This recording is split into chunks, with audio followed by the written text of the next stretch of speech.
урматтуу өкмөт мүчөлөрү, маалымат массалык каражаттарынын өкүлдөрү, мына коомчулукту дүрбөткөн маселе боюнча бүгүн кенен талкуу кылдык. Биз бардыгыбыз бир нерсени түшүнүшүбүз керек, мамлекетибиз ыйык, аны биз ар тараптан сакташыбыз керек.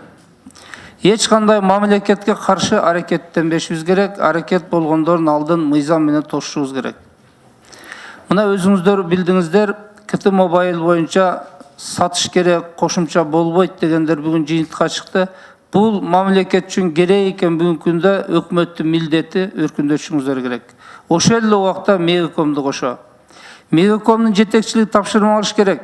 Эл аралык соттор, ички соттор боюнча активдүү аракеттенишиңиздер керек. Уткуруп койсоңуздар, сиздер мамлекеттин алдында уят. Бул боюнча сиздер катуу аракет кылышыңыздар керек. Ал эми КТ Мобайлдын жетекчисине тиешелүү кесипкөй адистерди тартыңыздар. Сиздин Мухаммедкалый Дүйшөкеевич ачык айтканда комиссиянын түзүлүшүнө сиздин шалакылыгыңыз себеп болгон.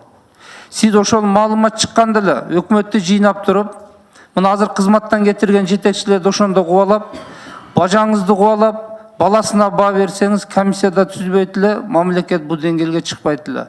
Бая сиз өзүңүз оор басырыктуу дайым шашпайсыз, ошол таасир этип койду да. Мен каалайт элем, сиз ыкчам аракеттерди жасасаңыз мындан кийин. Бул мамлекет үчүн, келечек үчүн ыкчам аракет болуш керек. Биз албетте депутат комиссия бүгүн жыйынтык чыгарбайбыз, кийин сиздерди эч кимди чакырбайбыз дагы. Эгерде кимде маалымат болсо, бизге келип берсеңиздер болот. Биз жакын арада өзүбүздүн отурум менен жыйынтык чыгарып парламентке алып чыгып, дагы тиешелүү жетекчилердин жоопкерчилиги боюнча карайбыз. Айрыкча Мүлк фондусу, Кыргыз Телеком, жана маалымат байланыш агенттиги боюнча. Себеби булар азыр коомчулукта 1000 сом алган адам паракор деп камалып атат. Бу жерде миллиондор айланып атат, булар көзү жумуп отурган, бул кечирилгес. 5 мегагерц, 15 мегагерц деген жанагы Фонекске байланышкан мамлекеттин мүлктөрү жөнүндө 5-6 кылмыш турат. Урматтуу Финполициянын төрагасы, сиздердин иштер начар. Кылмыш эмнеге аяктабайт жылдап? Демек, кызыктар сиздин кызматкерлер бар. Ушуга баа берсеңиздер. Урматтуу бүгүнкү жыйындын катышуучулары, активдүү катышып бергениңиздерге барыңыздарга рахмат. Премьер-министр сөз сурап атат. Сөзү. Мен 2 май күнү билдим.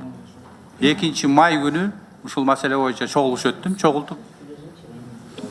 Мөөнөттү жана дагы кайталайм, 14 мартка чейин ушул позициялардын баарын тактайбыз дегенбиз, ага чейин чыкты. Ошон үчүн мен жанагы шалакылык деген немеге мен кошула албайм.